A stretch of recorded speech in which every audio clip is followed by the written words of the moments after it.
Hey everyone, it's time for Geocache Talk. Whether you work, in the car, wherever you are, we hope you enjoy the show. Please give it a like and subscribe on iTunes, Stitcher, Overcast, Radio Public, and Spotify.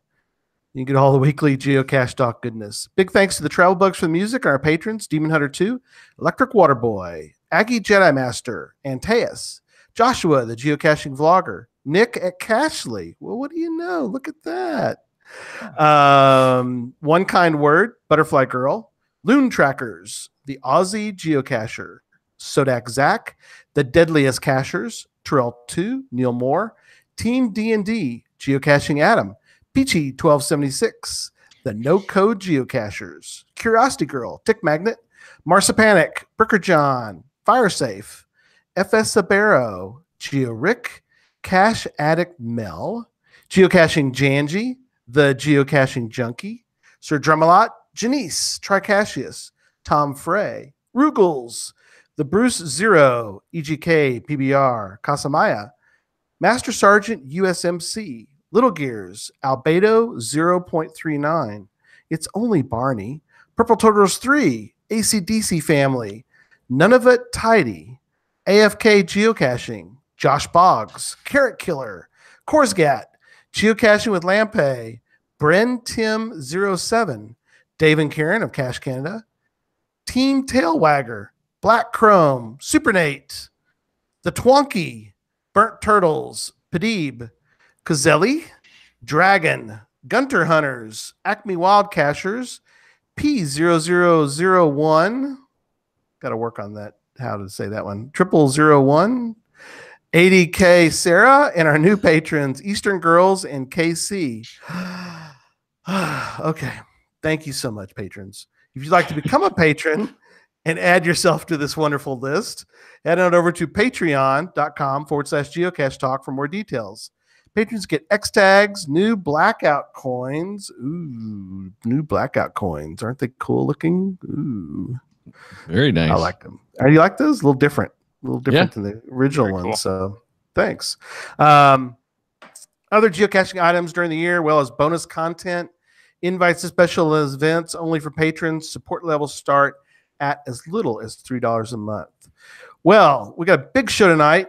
Let me welcome my co-host for the night, my good friend Daryl W4. Hey, it's good to be back. And I was quite surprised when, about maybe 3 hours ago, you texted, hey, want to be on tonight? Yeah. Hey, come on, buddy. You want to be on? Yeah. Jesse he might be in the chat room. He is in Wyoming, and he is in a portion of Wyoming that internet, not so good. Internet, a little weak. So he thinks he can get on at least that, but he says video would be like out of the question. So that seems to happen to many podcasters that head into Wyoming. Right. There you go. Like a black hole. Including the ones who are doing it from their own homes. Oh, wow. Yes.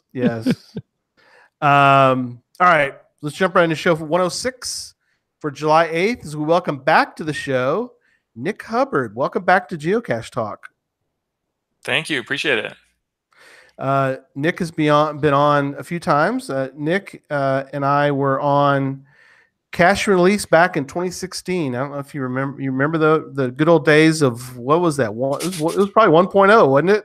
I think it was. Yeah, that was a long time ago. It wasn't a long time ago. 1.0. Anyway, so we're so glad to have you on. We're going to talk a lot about 4.3 and Apple Watch, which is great because Daryl worked out perfect. He's familiar with it, and we'll get into that story here in a minute. But we have a little bit of news, and if you guys want, you can obviously join right in with the news as well. So first update, I guess, is Old Hidden Creatures started. We're not sure where Jesse is yet. I'll check the chat room. I'm at Hippocamp, and Daryl is at Troll. Such a weird way to put it, but yeah, I know it's very funny. Yeah, and the problem is we're at Troll. We've done what is it, like 10 of the creatures now, something like that. Right. And there's only like 3 left. However, we're not even halfway through the find requirements because it's that graduated scale. So it's like the next one isn't so bad. Then the one after that, yeah, it takes a lot of caches. But then it's like a 50 cache haul or something like that to get to the world turtle. Yeah, there's going to be this long. It's almost like from the during Planetary Pursuit, from Uranus all the way to Pluto was this long gap where you don't get anything for a long time. So, all right, I'm gonna try my best to keep up with. This is something Jesse tends to do, is keeping up with the chat room. But thank you, chat room, for being there. I'm going to do my best. The good thing is I got Daryl with me, so Daryl can kind of do some of that while I'm checking out everyone's. So if you have questions for Nick tonight, put them in the chat room. I'm going to do my best. I'm apologize if I miss something. I'm apologizing ahead of time. But anyway, all right. So. Ahead of time, I'm gonna say I'm very sorry ahead of time for everybody. All right, quick note: we do have a Facebook group for patrons, if patrons listening or future patrons, if you want to be in that Facebook group, you can definitely let me know, and we'll get you in there. Obviously, it's just an extra. If you don't want to be, if you're not on Facebook. Honestly, I don't get on Facebook very often. I like Daryl. You get on there at all, do you, man? No, I don't do Facebook. Right. I use it for Messenger more than anything, which is kind of funny. But anyway, if you'd like to be in the Facebook patron group, there is some discussion. It's a fairly lively group. If you want to, let me know and we'll add you. Also want to mention. Next week, I'm going to do an update. We got an update from Malaysia, and we have so much tonight. I really didn't want to get to it, and it was kind of one of those things where it's like, do we mention it?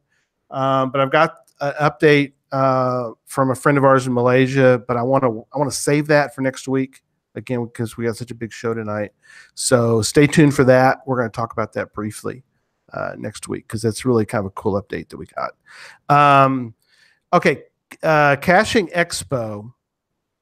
The reason I bring this up, and I want everybody who's listening to kind of the point of having me discuss this is because I want you to think, okay, how can I utilize this kind of event in my area? So it's not really meant for you to look at it as, oh, well, I can't go there. That's too far away. It's not where we're at, and that's not really the point of this mentioned. So anyway, with that said, let me mention about Caching Expo, and I'll get you guys' thoughts on this kind of event. Friends of ours here in Texas, they're going to have a Cache Expo at the Chandor Gardens in Weatherford, Texas. So if you are from Texas and you're interested in this is Saturday, August 4th from 8:30 a.m. to 6:30 p.m. Cache Expo is a result of years of gathering feedback from the geocaching community in response to many requests we've received. Corey and Teresa Davis, they also do a geocaching academy. So they travel around and they do geocaching classes. So this is modeled after conferences, and we've all been to these kind of type of items, conferences, conventions that many other hobbies have. And so what they're doing is they're going to do, it says through Geocaching Academy, we have traveled the entire state beyond to teach geocaching classes to those wanting to expand their knowledge of the great activity, great sport that we're in. Outside of your typical 101 class, they're going to do, they've had requests for classes on puzzle solving, using phone apps, interesting, and on earth caching. So they're going to cover each of these topics. They've also roped in our wonderful reviewer here in Texas, reviewer Revan, and they're going to have an Ask a Reviewer panel that want more insight into what goes on into the reviewer process. So what do you guys think of something a little more beefy for a event? Well, it sounds a lot like the plans that we had for CasherCon. I think it's almost 10 years ago now. Oh, okay. Wow. Which was a lot of fun, a lot of work, and just we never got back to doing another one. Right. So I'm anxious to see someone bring that back. And the plan when we started the CasherCon was to try to get enough of a framework together that it could be something that's portable. So I'm anxious to see them pick it up and try that again. And hopefully they'll have a lot of success because it's something that's really cool and really valuable. And the trouble that we have with a lot of the events is you go to something like Geo Woodstock or Midwest Geo Bash or one of these, and you go out caching. Big one. You don't right. There. Yeah. You don't hang out there and see all of the lectures and that kind of stuff. And that's really what these are about, is that education. So the way that we tried to get around it here was to have it in the dead of winter, and it was a really nasty winter. So right, that's a good idea. That didn't work. It didn't work. Oh no. Well, there's something to be said for the meet and greet. I mean, there's a place for that. In fact, I do want to also mention, and I'll put it in the chat room, but GC7 Terrain 466, very simple GC code. Geocache Talk is going to New England, so I will be up in the Boston area, and that's going to be for August 4th. If I get the date right, I won't mess anybody up. Yes, August 4th at 8 a.m. It's in Franklin, Massachusetts. And just to let people know, if you're in the area or if you know somebody that is in that area, come out. I've got some door prizes. I've still got some DuckTales trackables to get into people's hands. And so we're going to do some cool stuff that day, August 4th. And again, the GC code is 7 Terrain 466. So come out and see us and enjoy the time. So there's room for meet and greets. The one thing about Caching Expo that I like as we wrap up discussion on that is, like you're saying, Daryl, there really isn't an event where you can sit down and sort of talk to people. And it's Cache Expo, CACHE, like geocache, cacheexpo.com, in case you want to go check it out. But there really aren't a lot of events where people can sort of sit down and go, hey, what do I use Cachely. What do you use? Oh, I don't really, I use the old, I use the free app. And you're like, oh, well, let me tell you about whatever app you're. Well, and to give you some of that basic training and whatnot, you'll have like the GC 101s. And I thought it was really cool when geocaching.com did the maker events. And you have a whole bunch of people going and doing, this is how you build a cache that's something that lasts in this environment, but is still cheap. You had people going into like building the gadget caches, which is what the inspiration for those events were. But you had all of those great maker events that were popping up during that one little period. And I really wish they'd try to push that again and do that as like an annual thing so that we could get some of these smaller events on a given topic. Right. One of the big things with any of these kind of educational events is you have to have the schedule if it's more than one, so people know what they want to see, when they want to go. Because if you're on Android, you're not going to want to watch the cachers or the Cachely session. And if you're on iOS, you don't really care about the CGO session. So, Right. Yeah, Scott mentions in the chat room, he mentioned about he loved the maker events. So that's really cool. So, do you have people very often, Nick, they ask you for like a little bit of info to add to an event, or are they trying to rope you in? Do they? Okay. Yeah, there's quite often people ask me for like training materials or some sort of stuff like that, because they're going to do a quick like session on Cachely at events. So which is really cool that people are taking that up. And there's even people like Benji, I can't remember his username, but he he has done it multiple times where he even made his own PowerPoint and came up with all the slides and stuff like that.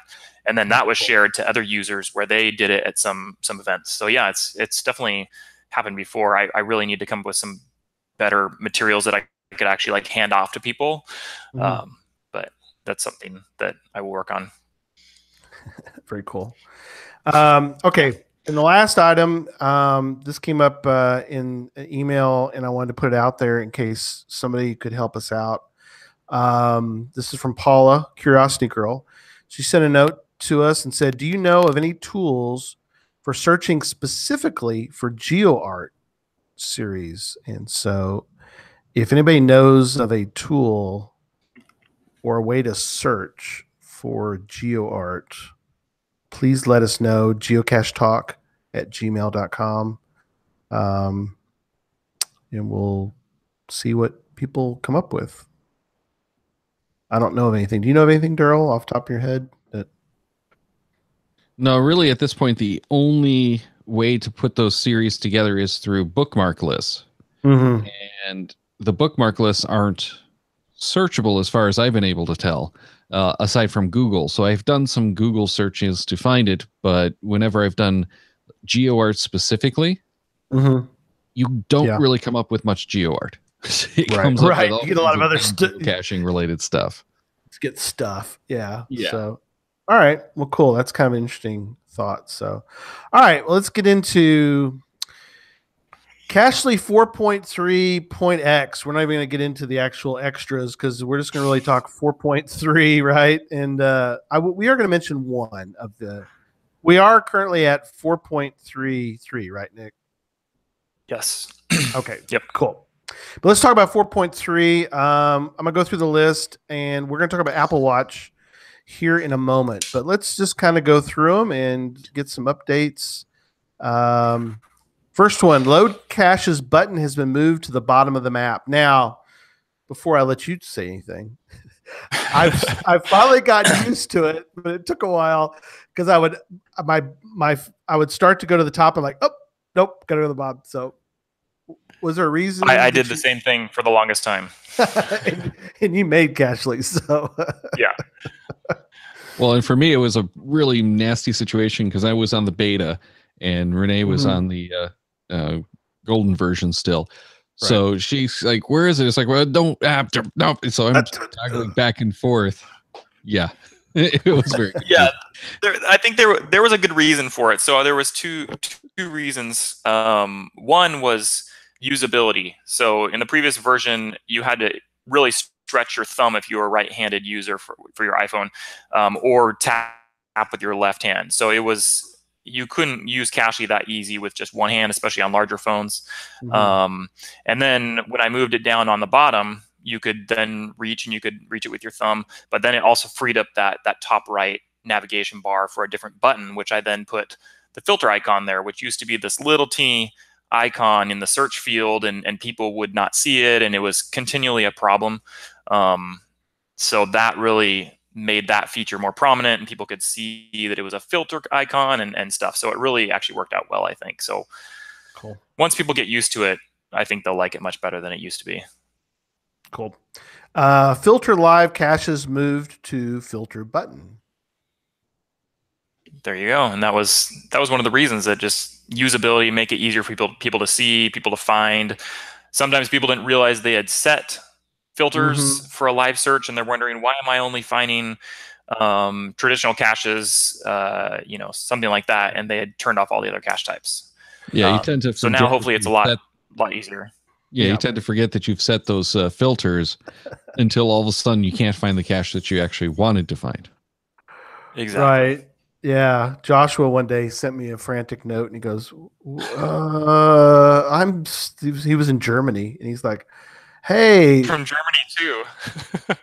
Did he? Yeah, I told him, I said, because I was looking, I was like, wait, I'm lost too. I was like, Nick's probably available. Send a quick note to Nick and he'll help us out. But after he told him that, I found it too. So he probably got it double. He probably got one from you and one from me at the same time. So probably. Yeah. The funniest story, and I just want to briefly mention, was Rock Chalk when he got out to the Project Ape in Brazil, he's looking at his GPSR and he can't find Project Ape. He's like, he's within, you know, 0.2 of the where he thinks the cache is, and he can't find it. It dawned on him he'd filtered out the Project Ape caches, because why would you ever need Project Ape, you know, not filtered out? And exactly. so he kind of hit his head. Duh, I've filtered them out. And now I'm going for only the, you know, at the time it was only one, so he had to fix it. But that's kind of funny little note.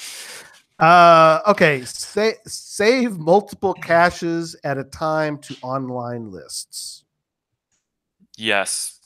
Previously, you could just add like one at a time, which was kind of a huge pain.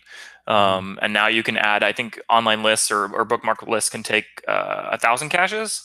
So you can pretty much add 1,000 caches at one time to an online list or a bookmark list if you wanted to.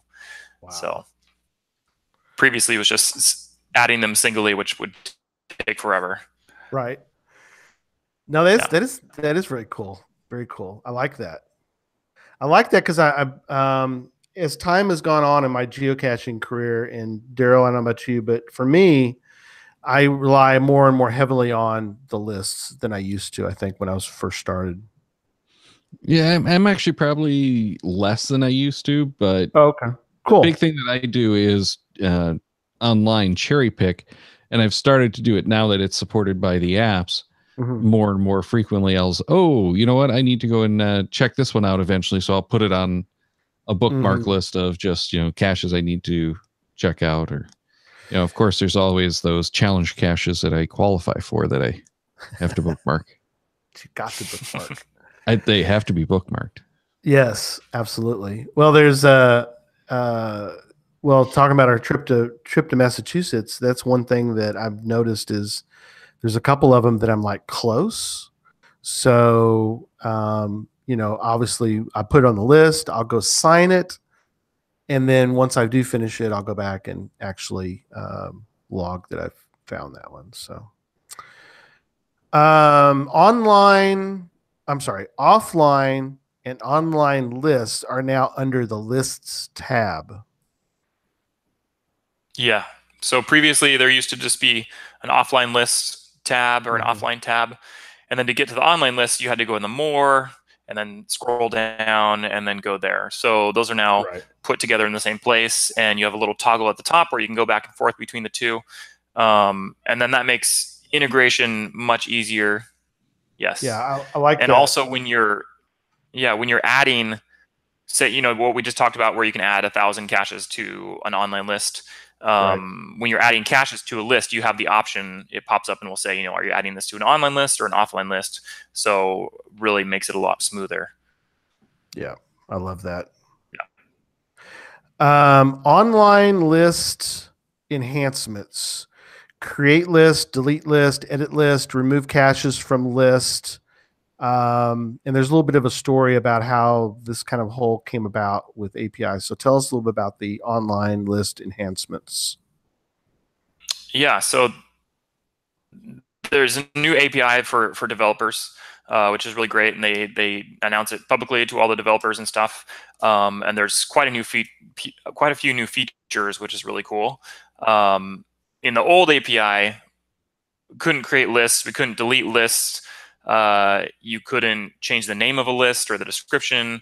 You couldn't remove caches from a list. So you were really crippled. So people would say, you know, how to create a new list? And I was just have to say, sorry, all you can do is add caches to a list. Really, that was the only option for lists or bookmark lists. But luckily with the new API, they really opened up all the features, and we can, you know, create them, delete them, edit them. And it's definitely really nice. It's made for a better experience in Cachly. Very cool. Yeah, I guess to kind of let people know a little bit without, you know, bogging down too far for folks, but tell everybody a little bit about the fact that what this API really did for as far as for you for Cachly. What are other than what you mentioned? I mean, I know this was kind of a bigger deal that makes it.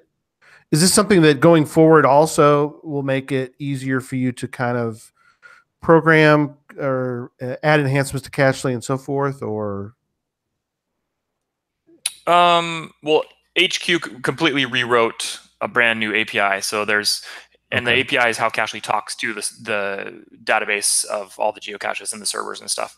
So along with that came tons of new features, like how I was able to add editing logs and deleting logs. That was something of the new API, which is really cool. It doesn't necessarily make it easier because eventually all of the old stuff has to move over to the new API. But it makes it a lot faster. For example, you can just request to receive small amounts of data back instead of just large amounts of data on the old API, and you couldn't say, no, I don't want that, and so it was slow, and you get a bunch of stuff that you didn't need.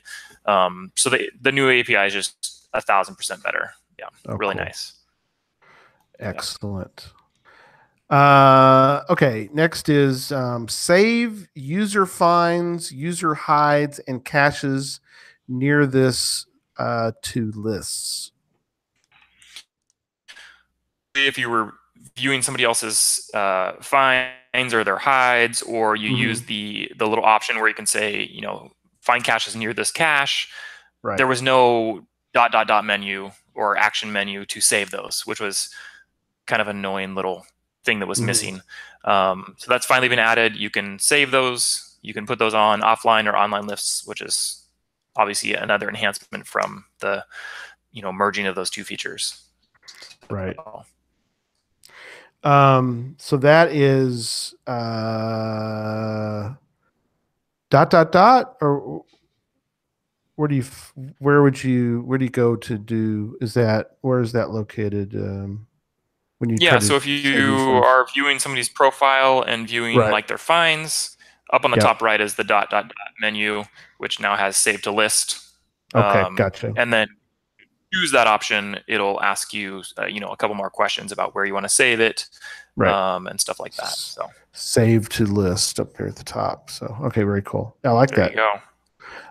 Excellent. Saving pocket queries. Daryl's one that he loves him a good pocket query. I tell you that. And live full caches download much faster. Yes. So there used to be just some old code that would download the pocket queries, and if you were on the live tab and you were wanting to save full caches, with waypoints and everything, that was slow as well.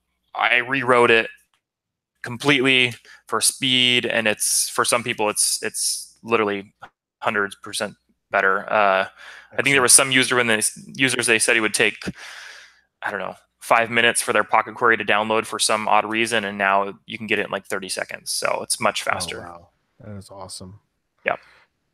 Daryl, are you still a fan of pocket query, or are you? Yeah, I still do pocket queries quite frequently, in part because that way I can create the GPX file and email it around. Right. Or drop it in Dropbox, but it's a great way to work with groups of cachers, so everyone has the same thing. Excellent. And you can always take your lists, your bookmark lists, and create the GPX files as well. Right. Very cool. Yeah. And are there a few others like that are on now that you did that one, Nick, is this like, and is this because of the API, you're able to kind of redo some of the code based on are these just items that you had on your list of things that you just wanted to redo? Those were just on my list, and the new API didn't necessarily make that better. It was just a rewrite of the code and just a real focus on making it fast. Gotcha. It's just it was on your list of things that you wanted to do, which is cool that you do that. Yes, finally got around to it. That's good. New log keywords: country, state, cache type, cache size, and day of week. Yeah. So these were pretty simple to add. There was some users requesting these, so emails and on Facebook and stuff, and says, sure, I'll add this. So I think one user had requested 4 of them, and so I told him that I would add it to the next release. So he's pretty happy about that. Yeah. So we do have one note before we move on. Electric Water Boy in the chat room says, what happened to the cog? That's how we went up. It was way cool. Oh, he's talking about something else. Never mind. I was thinking of the cog wheel on the thing. I'm like, it's there. It's still there. I was thinking of the yeah. No, he's talking about something else. Never mind. So, see, okay. I'm bad at the chat room. This is something I'm really good at. So, never mind. He's talking about something completely different. Back to our regular scheduled show. Offline list enhancements. I like this. Delete visible, add, remove, highlight. Am I in the right spot? No, I'm not. Where am I at? Did I skip this? Where am I at? We skipped that. Yeah. We skipped that. Oh, well, let's go back to that one then, because I know how I missed this one. Yeah. Online. Good thing I saw it. Online list enhancements. Create list, delete list, edit list, remove caches from lists. Yeah, we talked about that one. Create list. The delete visible, add, remove, highlight from visible. Yeah. Those are some new ones. Yeah. Cool. Yeah, let's do that. This is an offline. We talked about online list enhancements. Now you have some offline list enhancements, which was delete visible, add, remove, highlight from visible, and save to other lists. There were some power users who were wanting things like that. They were saying, I want to zoom into just like 30 caches in an area and delete those quickly from an offline list. And it was a real pain to do that. So the new feature is you can now, if they're app, then you have an option to delete those visible ones, as well as highlight those visible ones for people who use the highlighting feature. And then you can also save those visible list to another list. So somebody might want those 30 caches that are visible on the map to save to a different list. So just a lot more flexibility for users that are using those offline lists. Very cool.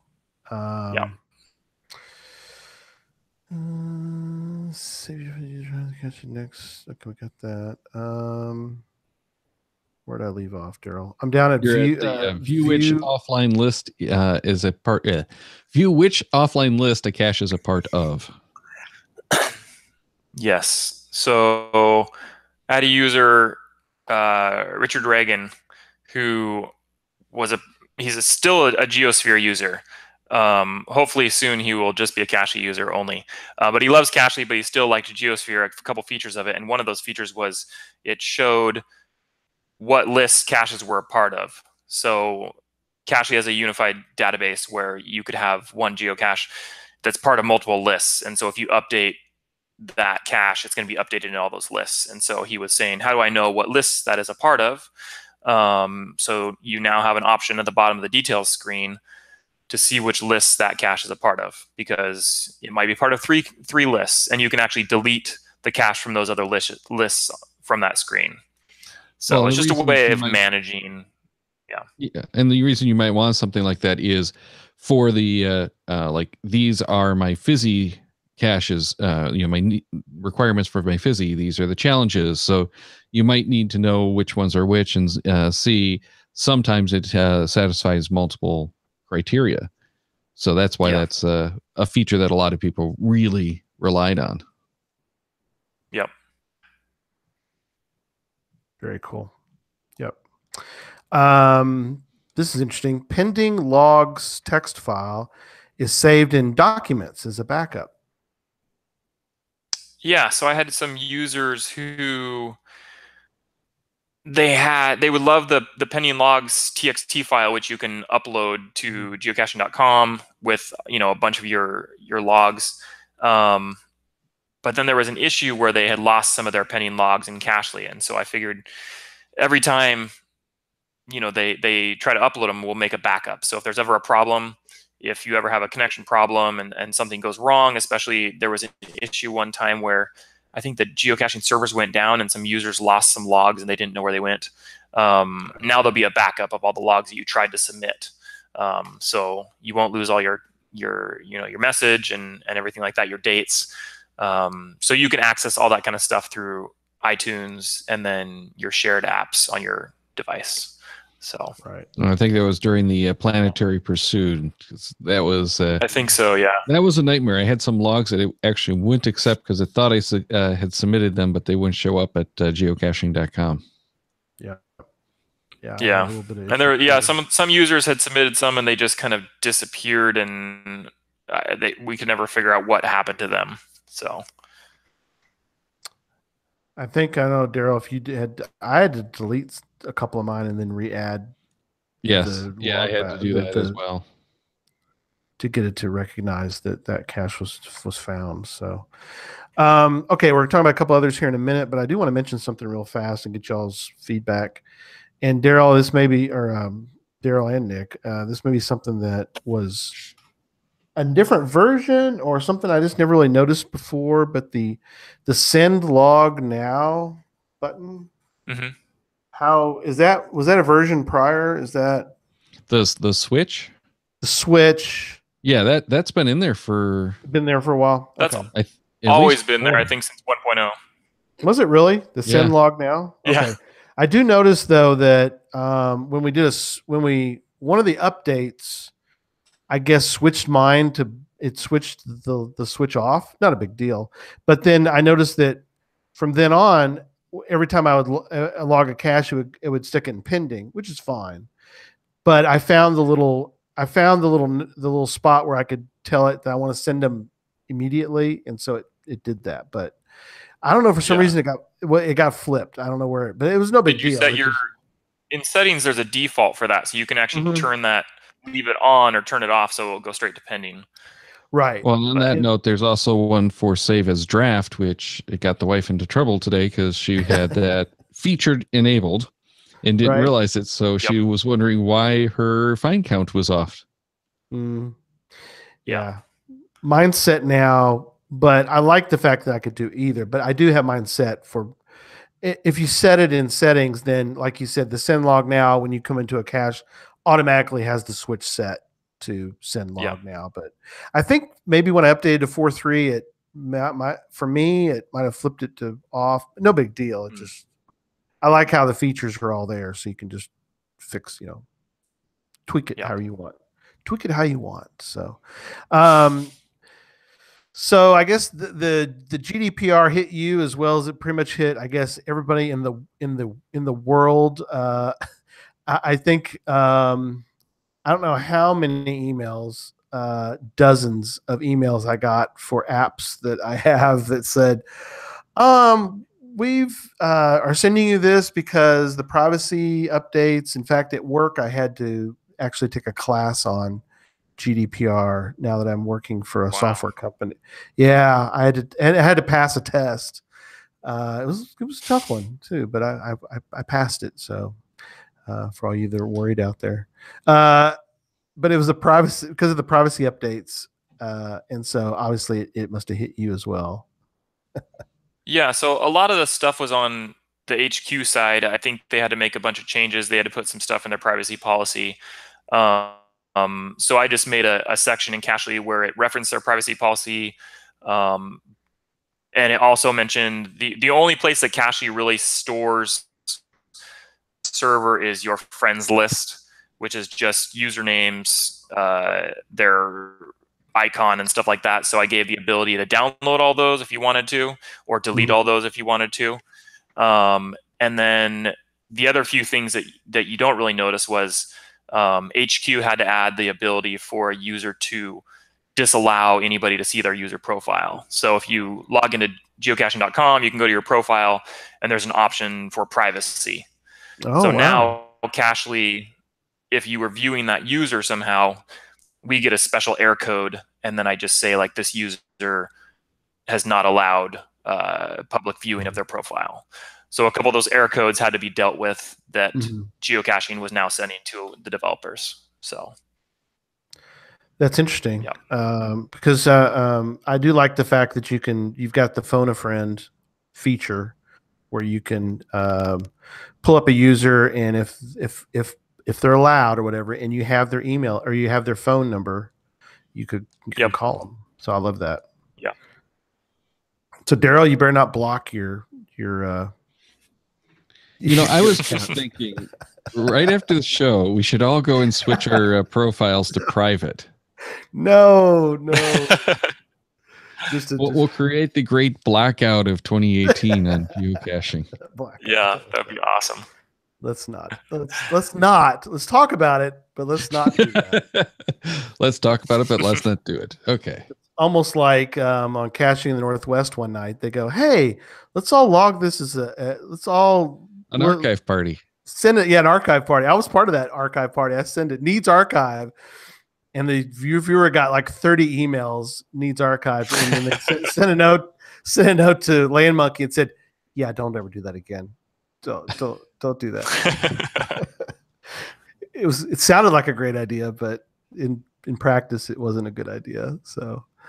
And then I do want to mention, I do want you to comment on one of the 4.3 point ones. This was 0.1 actually that came out, and there was a fix to make Metaverse links work correctly. So as the AR caches started coming out, somehow you needed to do something for the crazy Metaverse thing to work right. Is that right? Yeah, so previously in app descriptions, when you clicked a link, Cachely would just show this Safari, it's called a Safari View Controller, would just quickly slide that over and load content, and you were still kind of in Cachely. But that prevented the Metaverse links from switching over to the Metaverse app. So I had to change the code so when you clicked on a link, it would actually open Safari, and Safari would know that it would open the Metaverse app. So it was just a quick code change, but it actually took a little debugging to figure out what was happening and why it wasn't opening. So that's very cool. And before we're going to get into one other one, and then we're going to get into Apple Watch. But I do want to mention, and it's been mentioned in the show notes, but or it's show notes mentioned in the chat room. Sorry about that.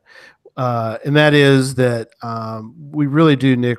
I know you probably don't hear this a lot, but we really do, as users of Cachely, really, really appreciate your tenaciousness, your, because you got a full-time job. I think people are like, "Hey, how come you didn't email me in 30 seconds?" It's like, well, Nick works for a living, and but he also. You do so much for Cachely. I think that's why people think, well, this is what he does all day. And it's like, well, no, he loves Cachely, but he does other things. It would be fun to do it all day, but that's not possible. Right. So we're just so thankful, Nick. I've had so many people who are like, wow, I sent an email to support and I got a response. It's like, well, that's the way it's supposed to work. I know that a ton of other apps that we all own, or you send an email and it's like it goes into a black hole, never to be heard from again. Of, well, I'm never gonna hear back from them, and so we really do appreciate that.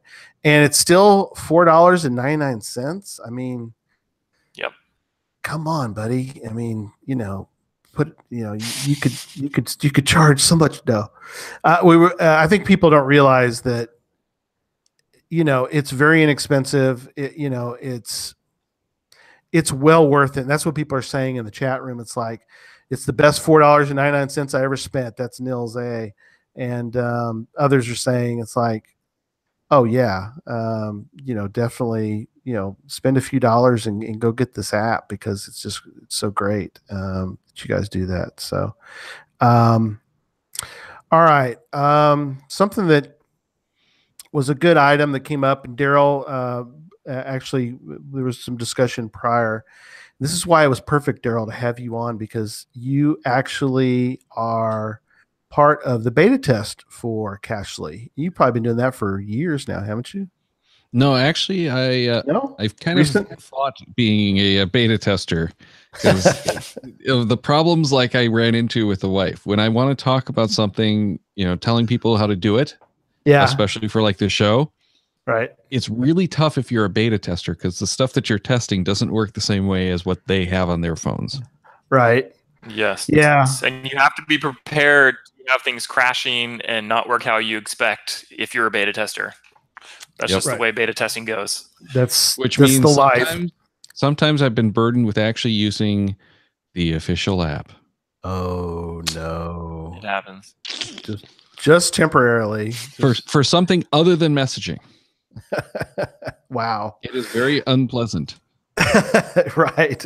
Once you get you once you it's kind of like eating nothing but like lousy hamburgers, and all of a sudden somebody gives you like the greatest steak in the world. You're like, wow, I don't ever want to go back to anything other than this. It's like, yeah, we know we've all been there, but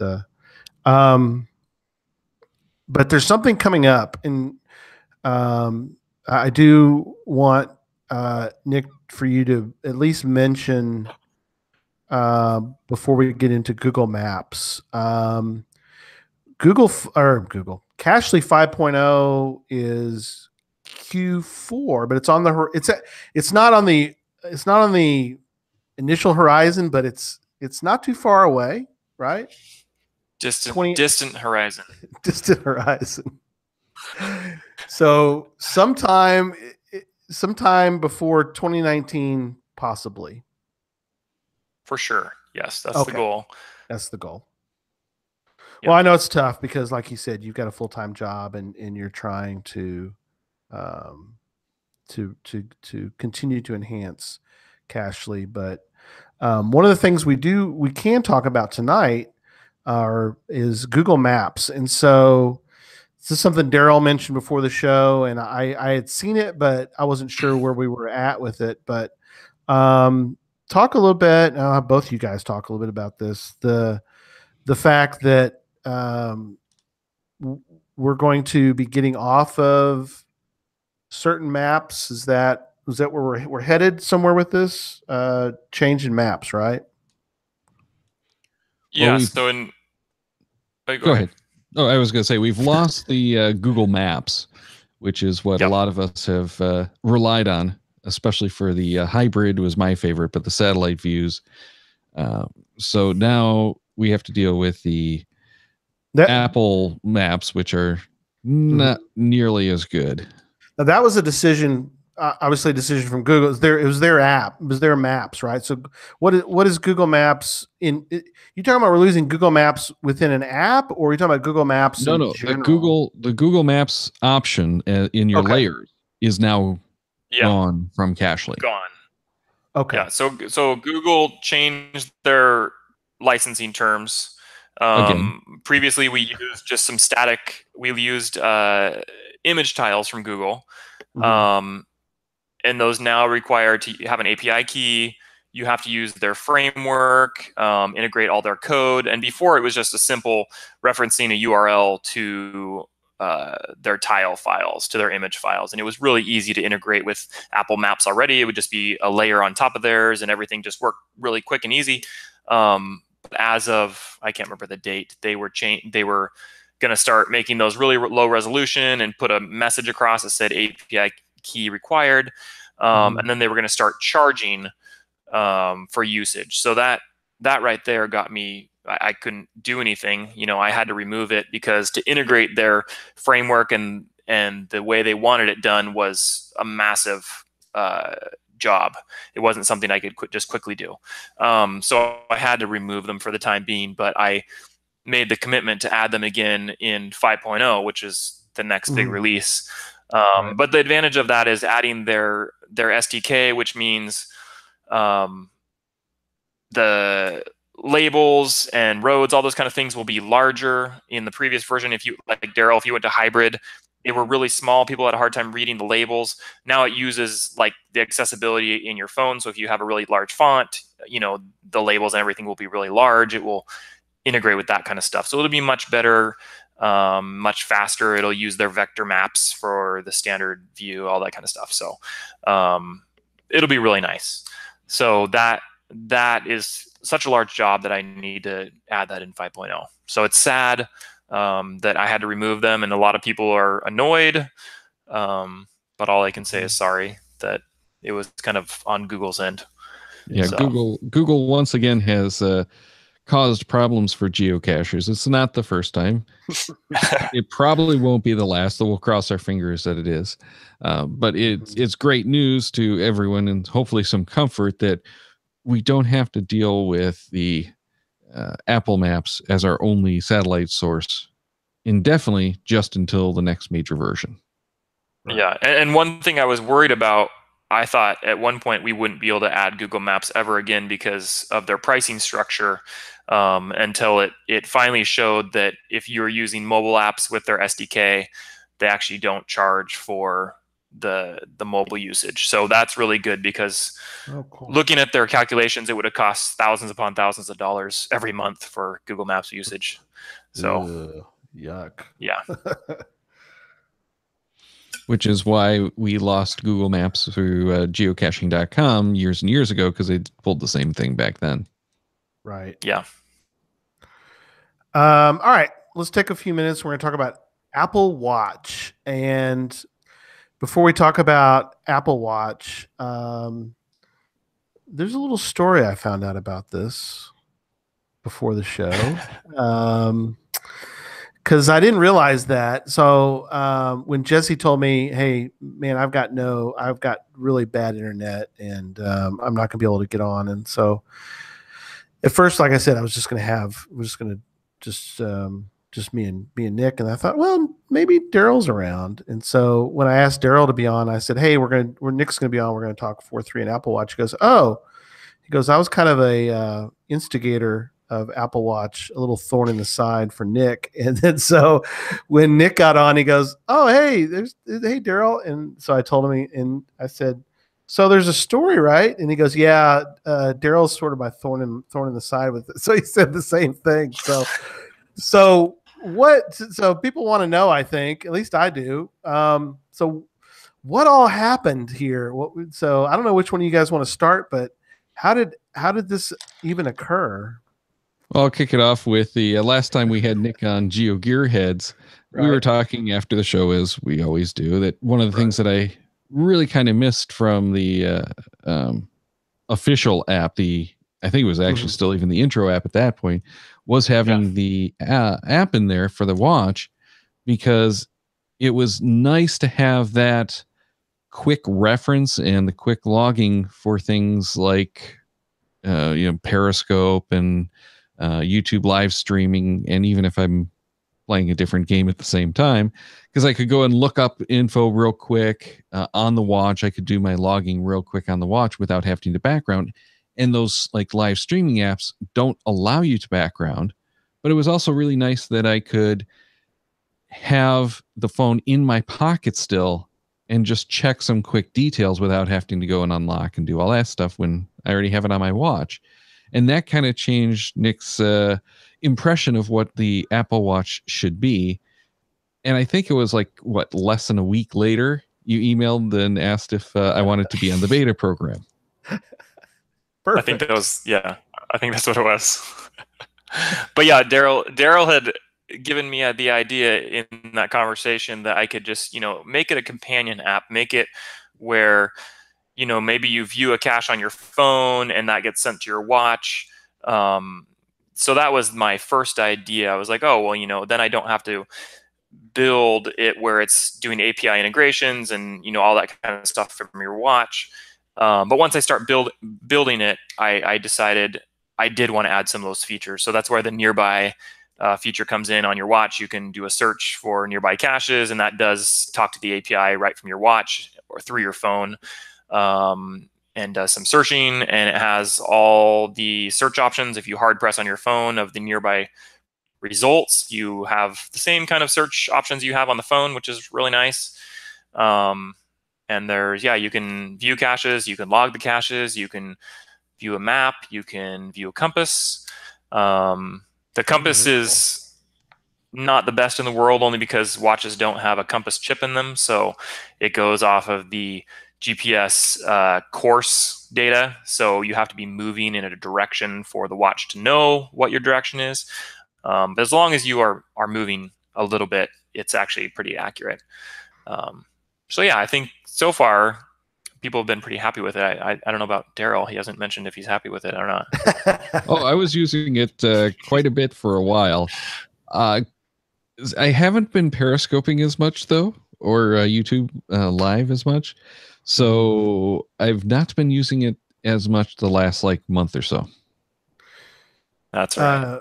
Nels, But yeah, Nels A in the chat room. He says that he's found, or they have found quite a few of the hidden creature caches via Cachely on the Apple Watch. So that's cool to know. Nice. Yeah, for things like park and grabs, it's more than enough. You can do everything right from the watch app. You know, if you get into the woods, you know, you might need a little bit more. How far can you get from your phone? Do you think? It depends on whether you have the LTE version of the watch too. Because if you have the LTE version, it should still talk over LTE back to the phone. But it's a Bluetooth device otherwise, so it's not like you could leave the phone in the car. And you could save caches though. You can save caches just on your watch. And then you could potentially go, as long as you have the Series 2, you can have GPS on there. So potentially you could find quite a few, and then the logging would be a problem if you only had the Series 2 or the Series 1. Yeah, but if you did have the LTE, like Daryl's saying, you could log with just your watch. Right, and the logging and your phone could be miles away for the dictation. What were you saying, Daryl? Say that again. Yes. The logging requires Siri for the dictation. So if you don't have the watch or the phone nearby, I would imagine that's going to be a problem because that's the conduit for the data connection if you don't have the LTE. Okay. Yeah, so if you have no data connection on your phone and you try to log and create a message, it'll just give you an error saying that Siri can't be reached. The watch doesn't really give you any other options for writing a message, unfortunately. Right. I was thinking more if you're if you're running around doing a lot of caches, Daryl, like geocaching in December, and you didn't want to, your phone is in your car, it's hooked up, and you wanted to pop out of the car and find a quick cache, and you needed a little bit of info, not necessarily a lamppost squirt, but like, even if you're just in a, you pull up to a nearby area and you just pop out, want to find the cache real quick, get back in the car, and just use your watch. Is that possible? Well, you certainly can do some of that, but you'd have to have the information loaded. So if it's like a quick pop out that you haven't loaded onto the watch, then you're going to be just kind of SOL. Okay. What do you guys see as far as things of this nature going forward? Do you think that what do you see the future for? What are both of y'all's? I want to get both of y'all's thoughts as we kind of start to wrap up tonight. And I got to have an audio giveaway winner from last week. I got to mention as well before we finish up tonight. But what are do you think that there's something like this? Is there I guess where do you think, what's the future look like? Where do you think we're going with wearables, Apple Watch or others? It's an interesting segment to say the least. Wearables aren't doing very well outside of the fitness area. So what you're finding is more and more of your wearable stuff is focused on fitness. There had been this push to try to make it a fashion accessory to make it more accessible. But really the thing that sells wearables is that fitness stuff. Yep. I have a Mi Band, me and Sunny. Yeah. I think people use a Mi Band, but and all it has 3 dots. But but I have it because it's I like this one because it's an alarm, and so all it needs is in the morning. I just need this to buzz a little bit, and that's enough to wake me up without having the old days of the the big old alarm clock, kind of thing. But I mean, this is nothing compared to what most people have, maybe a Fitbit or something of that nature. But I don't know where do you think we'll eventually get to, Nick, on Apple Watch? I don't know where we eventually get to. For Apple Watch specifically, I'm looking forward to when they actually add a compass to it, because that would make it a lot more usable, I think, for Cashly especially. And, they're always coming out with a new one every year. So this September, I'm hoping that might be one of the new hardware pieces they add. So update Cashly to support that. I would buy that new watch so I could test it. But that's what I'm really hoping for. Other than that, I don't know. I can't think of any other features that I would want them to add personally. Even for Cashly, I'm not even sure. So, well, the big thing for most of us using the Apple Watch is battery life. Doing something like geocaching, battery life tracking takes a lot of battery life, especially if you have the LTE. So that's really where they're going, and that's one of the problems is they're trying to improve that battery life without enlarging the overall package.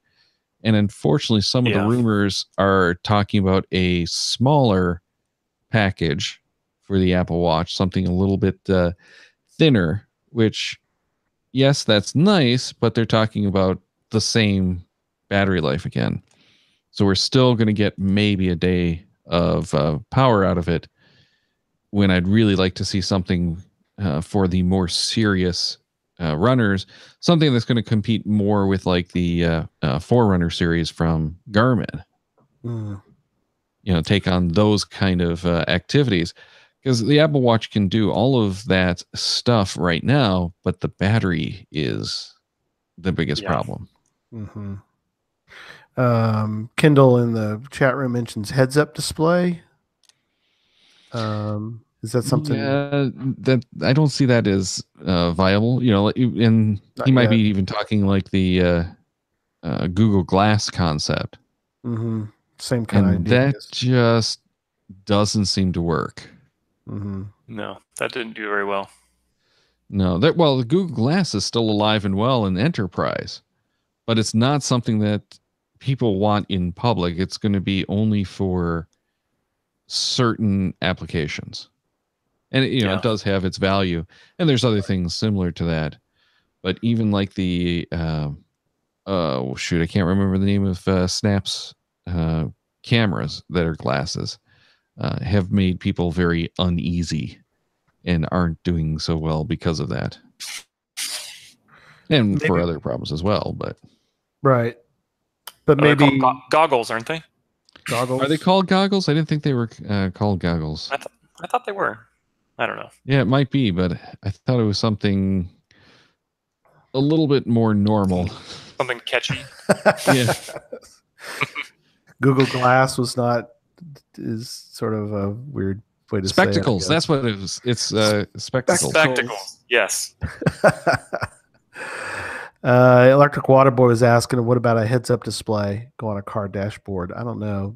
I think they're leery. Garmin actually had a heads-up display that you could connect to the phone and just put on the dashboard. I actually have the first version of that, and it was totally useless. It really didn't work well.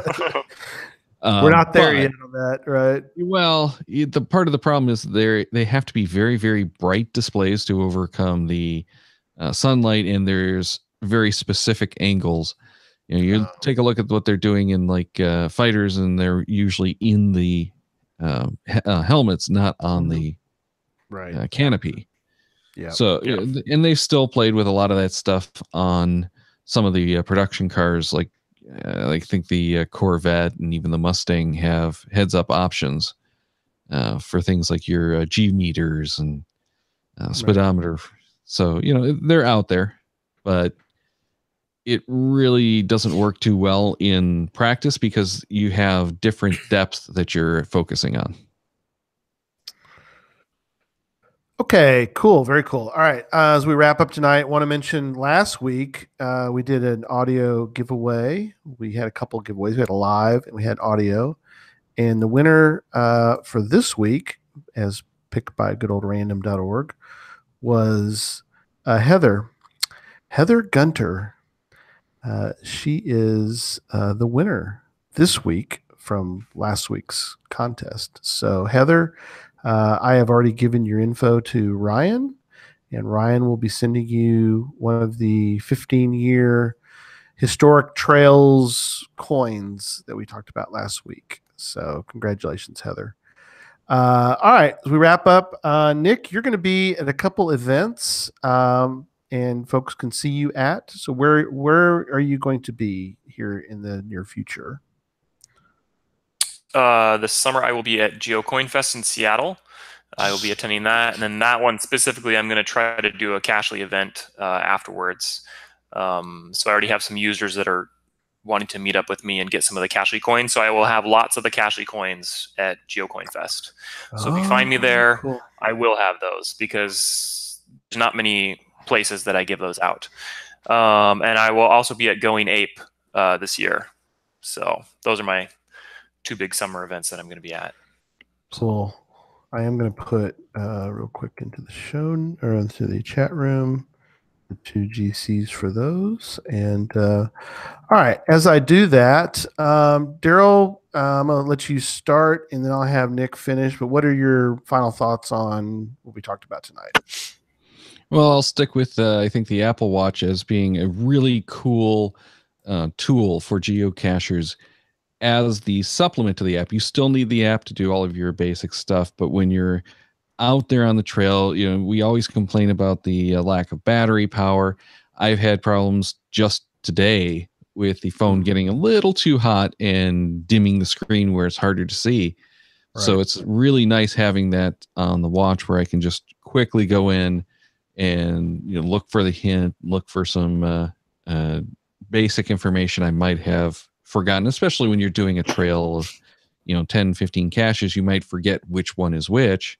Just having that stuff there, being able to do the quick logging is really, really handy, and it is a nice addition to the app. Very cool. Nick, go ahead. Yeah, so I mean, I don't ever see the Apple Watch app of Cashly being a replacement ever. It's always going to be kind of a supplemental app that can help out with your regular parent device.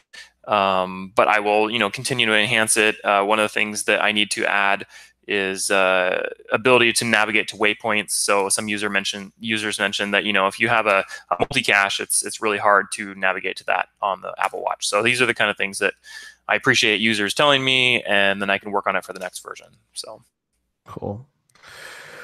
Well, again, we're like I mentioned before, very thankful for all that you're doing. We love the app, and as Daryl's even said, we love Cashly, and we use it whenever we can, and try to avoid the other ones, right, Daryl? Thank you. Yeah, definitely. It's kind of a shock going into some of those other ones. Right, that's so true. So yes, so much, so grateful for it. So thank you again, Nick. All right, upcoming shows I want to mention real quick. Next week, another special co-host. I don't know if we're ever going to see the guy behind me. You see him back there? I don't know if he's ever going to make it back. See him, might not hear from him. Right. We'll have Jesse back here all the time, but I don't know if we'll ever see him on the show again. No, I'm kidding. He won't be here next week either. Jamie Pullman, Stardust ZZZ, is going to be my co-host, and I'm going to tonight announce that our special guest is going to be C. Michelle. Craig Michelle is going to be on the show. It'll be Monday for him, Sunday for us, but he's going to be on the show next week, the 16th for him, the 15th for us, as we kind of talk about his trip, talk about his cool van that he had on his trip he went all the way, Nick, from New York down Washington over to Cincinnati for Gigastock, and then all the way out to your neck of the woods and then down to Los Angeles, and we're going to kind of capture some of that on the show. I know. Talk a little bit about the Vlogger Summit that I was got to go to, was invited to be part of, and that was some crazy times. And so that's next week. The week after that, we're doing a whole show on something that I can't tell anybody about.